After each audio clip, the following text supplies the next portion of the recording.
నందు ప్రియమైన సహోదరి సహోదరులకు యేసుక్రీస్తు నామములో శుభములు. దేవుని యొక్క మహాప్రేమ మీకు కలుగునుగాక.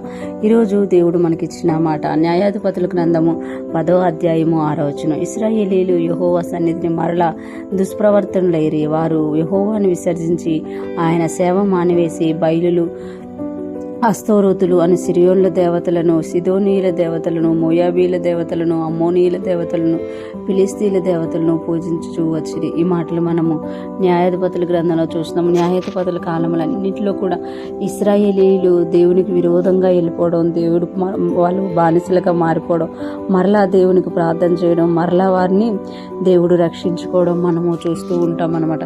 ఇక్కడ మనం చూస్తే ఇశ్రాయేలీయులు యెహోవా సన్నిధిన మరలా దుష్ప్రవర్తనులైరి అని మనకి ఇక్కడ తెలియజేయబడుతుంది. చూసుకుంటే ఇశ్రాయేలీల విషయంలో దేవుడు బాధపడుతున్నట్టుగా చూడగలం.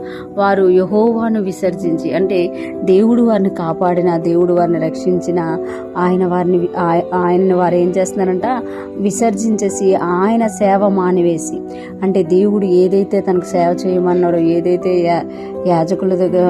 యాజకులకు చెప్పారో అదంతా మానివేసి బయలులు, అస్తోరోతులు అని సిరియోన్ల దేవతలను, సిదోనీల దేవతలను, ముయాబీల దేవతలను, అమ్మోనీల దేవతలను, ఫిలిస్తీన్ల దేవతలను పూజించు వచ్చిరి. ఇక్కడ చూసుకుంటే బయలు, అస్తోరోతు అనేవి సిరియన్ల దేవతలంట.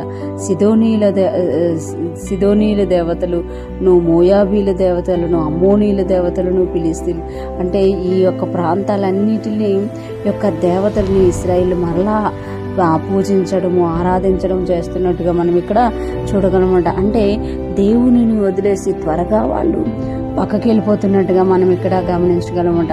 ఈరోజు మన జీవితాల్లో కూడా దేవుణ్ణి దూరం చేయడానికి ఎన్నో ప్రయత్నిస్తూ ఉంటాయన్నమాట.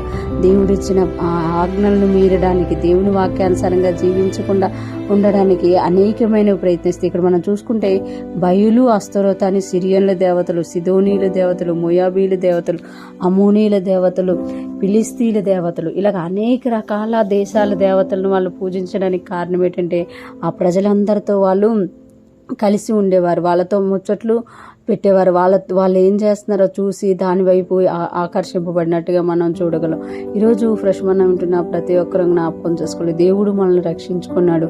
మన చుట్టుప్రక్కల ఉన్న వారిని మనము దేవుని వైపు తిప్పాలి, కానీ మనము వారి వైపు తిరగకూడదు అని దేవుడు మనకు తెలియజేస్తున్నారు. ఇశ్రాయేల్ అంట మరలా యెహోవా సన్నిధిలో దుష్ప్రవర్తనలు అయిపోయారు. దేనివల్ల అనంటే దేవుణ్ణి వదిలి వేరే విషయాల్లో తిరిగిపోవడం వల్ల. మనము ఈరోజు వేరే విషయాల్లో తిరిగిపోతే యెహోవాని విసర్జించినట్టుగా అనమాట.